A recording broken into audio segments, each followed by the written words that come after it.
Well, not quite the end of the world. Arab Spring fiscal cliff 2012 was wild. Was only a taste of things to come. TrendsJournal publisher Gerald Celente back with a look at what we can expect in 2013 and why we should be nervous. He joins me now. Good morning. Good morning, Tommy. Perhaps this is a bit dramatic. 2012 was certainly nonstop drama. Have you seen anything like it as a trends forecaster? You know, not really, in the sense that it really ended with a thud, particularly here in the States. You know, I've been at this a lot of years, and, you know, I'm a political atheist, so what I have to say has nothing to do because I like or dislike either of the candidates. I didn't vote. I won't vote for a lesser of two evils.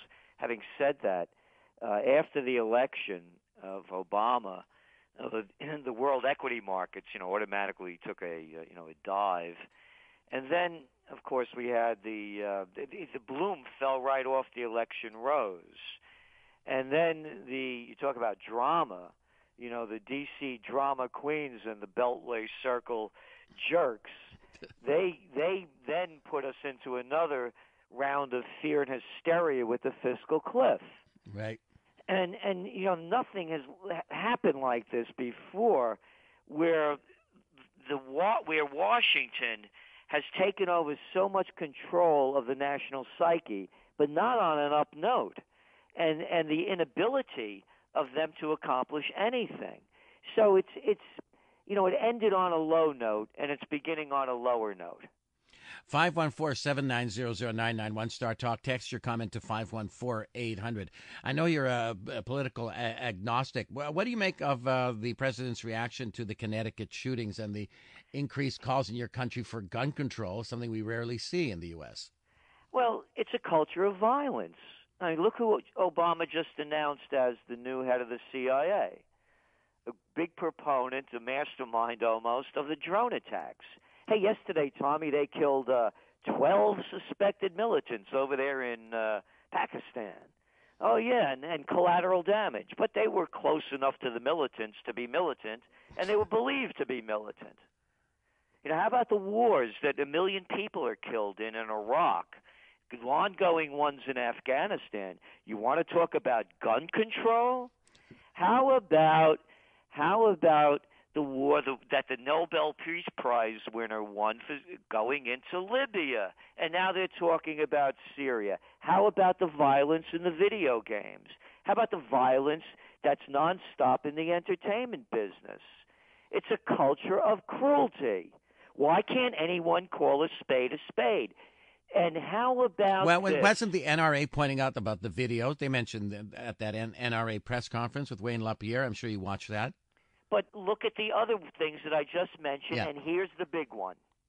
You go back and you look at the string of these mass murders when they began.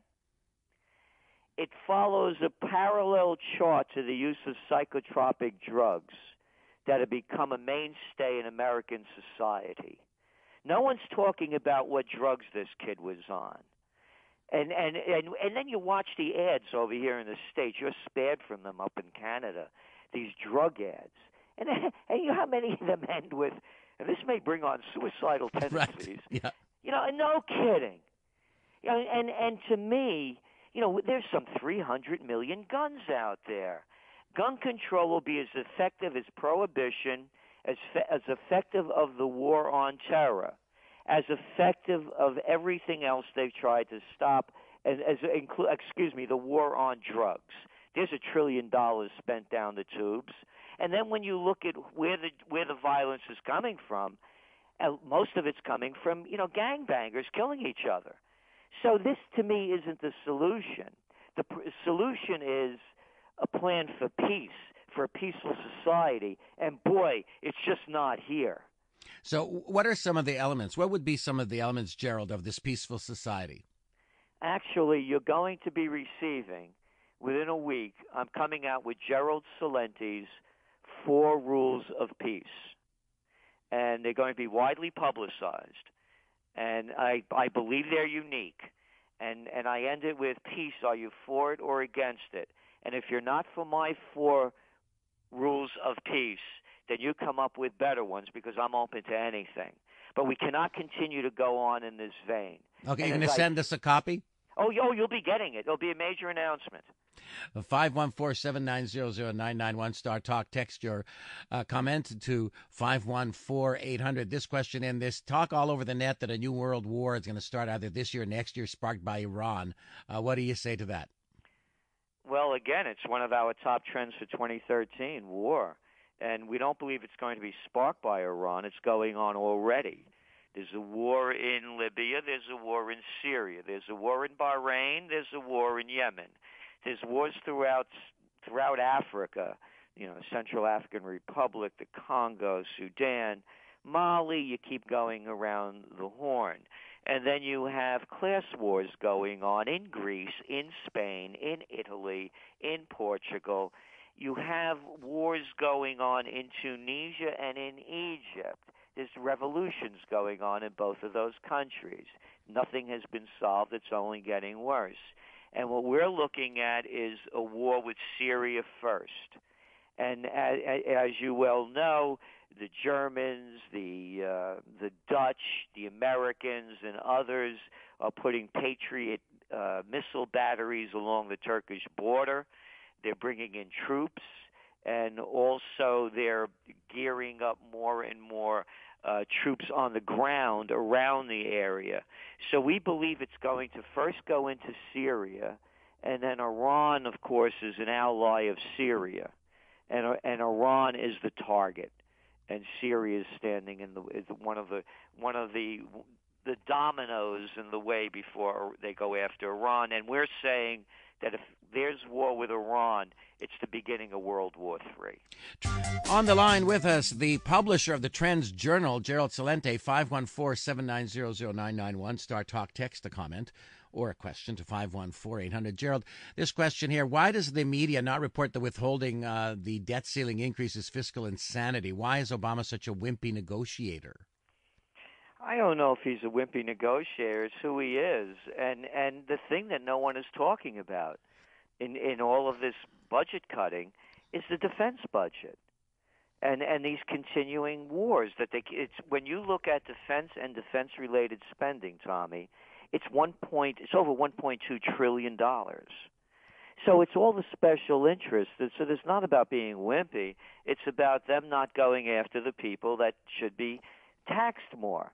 All these multinationals are getting away with all the breaks. You read one story after another, week after week. You look at these hedge funds and these vulture capitalists and these private equity groups. They should be paying a much higher tax rate, and they're not. They're paying, capital gains rates. So one after another, and all of the subsidies that are going on. So it's Washington is controlled by the special interests. So it's not about him being wimpy. It's whose master they're serving. And so why did he not put any higher taxes on the groups that you just mentioned? I don't know the why. Again, look at his inauguration. Who's funding it? It's there for everybody to look at. It's the big corporations. And then all this baloney about him getting money, from the average Joe and Jane. Most of it came from the same people that they haven't regulated. Look, let's make this really clear so everybody could understand. Now, one major head rolled on Wall Street as a result of the financial robbery, the high crimes and misdemeanors. And I say that when you look at the fines that were levied on them. The Goldman Sachs gang, what did they pay? About $555 million, and neither admitting nor denying any wrongdoing. One after another. Have you seen anybody go to jail? Have you seen anybody with the HSBC scandal, with the LIBOR scandal? No. Wall Street is Washington. Okay, this text from Dave. He says, there's also a class war within your country, is there not? Wall Street against the common people. Yesterday's bank penalties were but a pittance, so they could make the problem go away. He's exactly right. Of course there is. And that's what I fear the most in this country. You have a gap between the rich and the poor that's the widest in the United States of any of the industrialized nations. And we have a huge growing underclass of people. And I'm up here in Colonial Kingston, several blocks away from us over here is a whole different world. You have kids growing up in families. The mother's whacked out on meth. Don't know who the father is. These kids are whacked out on drugs. Oh, and by the way, now that all the social programs are being ripped away and there's no infrastructure to support these kids, you know what they're doing to them, Tommy? They're putting them on psychotropic drugs. Oh, kids causing problems in school? Here you go. Boom. How about a couple of shots of Ritalin if the Zoloft doesn't work and the Prozac hasn't kicked in? So, this thing is really going to spin out of control. Now, this texter says, could you please tell your conspiracy theorist guest that antidepressant meds have nothing to do with the shooting? No valid science to back that up, he says. You tell the writer that he's full of baloney and doesn't know what he's talking about and to go look at the data. It's all there. Or maybe he's a drug pusher. Maybe he calls himself a pharmacist and he dumps pills in bottles. What do you think that the next showdown coming up is going to be about the debt ceiling? What's your take on that? It's going to be another drama, right, going to the very end. And if people can't see the lunacy of this all, the incompetence, the ineptness, how can they ever have any trust in the political system? It's not only the debt crisis. I ask you, I'll throw this question out to everybody listening. You tell me that one thing the central government of the United States has done that have brought back results that are better than when they started. How about, as I mentioned, the war on drugs? How about the Afghan and Iraq wars? How about leave no child behind in the education system? You can't point to one thing that they start, that they finish, where it's better than when they started it. And if this is going to end in failure, and when we're already looking at this whole fiscal cliff, who's paying for it again? Is the average person. The Social Security tax went up. People making, $20,000 a year are now being forced to pay a couple of $100 more a year, all the way up the line. Gerald Celente, our guest, publisher of the TrendsJournal. Gerald, tell me about the millennials, people born between 1980 and 2000. What are the financial prospects for them? Very dim. And matter of fact, what's going on is unprecedented in the States. Every generation always believed that the future generation would be better off than the present one or the past. And now it's this millennial generation believes that their future is going to be much dimmer than their parents and grandparents. And they're graduating college, Tommy, with these degrees in worthlessness, that they're in debt, tens of thousands of dollars, on average about $30,000. But when you go, for example, master's degrees, MBAs, they're in debt about $85,000 to $100,000, and they're getting jobs. 50% of the college graduates are getting jobs that require a high school education, so they're barely making a living wage. And then we have a huge. We're looking at between 25 to 34-year-olds. About 41% of them are graduating college, compared to up in Canada, where it's about 56%. So then we have this other huge group coming in with no prospects for jobs at all. So we also believe on the positive end that they're going to be the force for change. They're going to see that things aren't working. We need a new direction. And as I look at it, we need a whole systems change. It's just not working. So this millennial generation is going to be a driving force in entertainment, in new directions of politics and government, and also a very unsettling generation. So we expect a lot to be coming out of it. This text, isn't it inevitable that interest rates will climb, which in essence could be the beginning of the end fiscally for the U.S. government, as they own a Fannie and Freddie, which is over 50% of U.S. home mortgages? That's from Mike.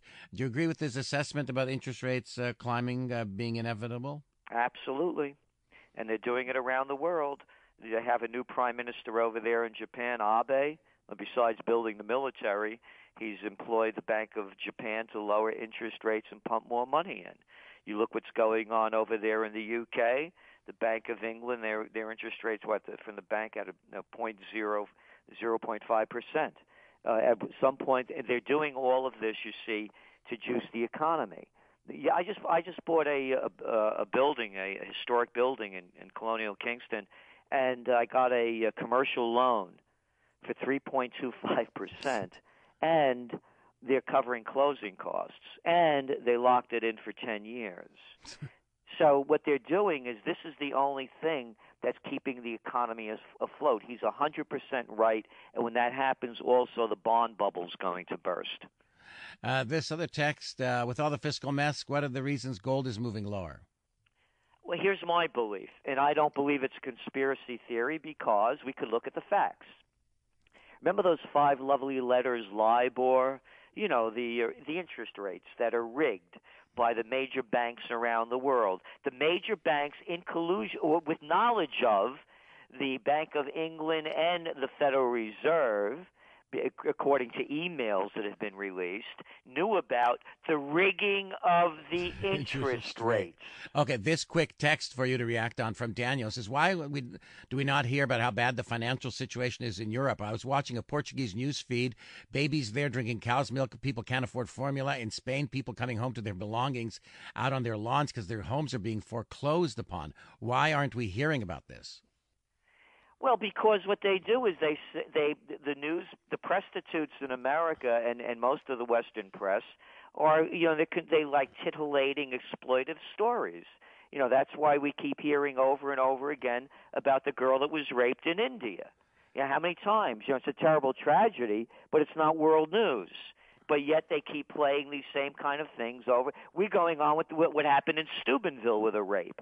And again, they're not talking about this because they are the prostitutes. Listen.